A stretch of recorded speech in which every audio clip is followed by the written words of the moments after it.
ইনসাফ ভিত্তিক রাষ্ট্র কাঠামো তৈরি করার জন্য জামায়াত ইসলামী মনোনীত ঢাকা ১১ আসনের প্রার্থী অ্যাডভোকেট আতিকুর রহমান বলেছেন, বাংলাদেশের সবচেয়ে বেশি বৈষম্যের শিকার শ্রমজীবী মানুষ। এদেশের অর্থনীতিকে শুক্রবার ১৪ নভেম্বর বিকেলে মধ্যবাড্ডার ইউলুপ সংলগ্ন মাঠে বাংলাদেশ শ্রমিক কল্যাণ ফেডারেশনের রামপুরা ও বাড্ডা অঞ্চলের উদ্যোগে আয়োজিত শ্রমিক সমাবেশে এ কথা বলেন তিনি।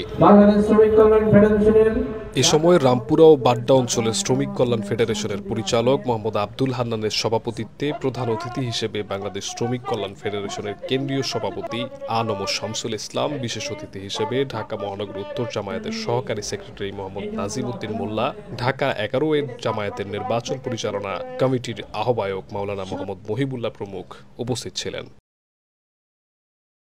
শ্রমিক সমাবেশে প্রধান বক্তার বক্তব্যে জামায়াত প্রার্থী আতিকুর রহমান আরো বলেন, দুর্ভাগ্য হচ্ছে আজকে আমরা বৈষম্যের কথা বলছি, কিন্তু বাংলাদেশে স্বাধীনতা উত্তর ৫৪ বছরে সবচেয়ে বেশি বৈষম্যের শিকার হচ্ছে বাংলাদেশের শ্রমজীবী নারী এবং পুরুষ।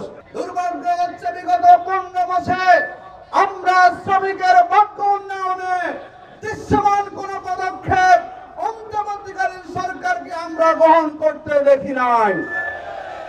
যদি আমরা সুযোগ পাই, অবসরকালীন অনেক শ্রমিক অসুবিধায় থাকেন, শ্রমিকদের ভবিষ্যৎ সুরক্ষার জন্য আমরা শ্রমিক বান্ধব আমরা পেনশন স্কিম চালু করব ইনশাআল্লাহ।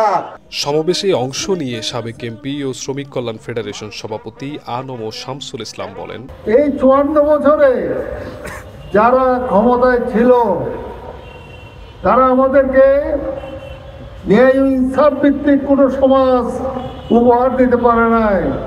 তারা আমাদেরকে উপহার দিয়েছে দুর্নীতি, আমাদেরকে উপহার দিয়েছে সন্ত্রাস, চুরি, ডাকাতি, জেনা, ব্যভিচার থেকে শুরু করে সবকিছু উপহার দিয়েছে। একটি সুন্দর সমাজ, ইনসাফ ভিত্তিক, ন্যায় ভিত্তিক কোন সমাজ উপহার দিতে পারে নাই। এই নতুন বাংলাদেশকে সুন্দরভাবে ন্যায় ইনসাফ ভিত্তিক সমাজ হিসেবে গড়ে তোলার জন্য আমরা এগিয়ে এসেছি। আমরা বলে কি, আমরা আল্লাহর আইন চাই, সৎ লোকের শাসন চাই। জিহাদ রাহাত, নয়া দিগন্ত।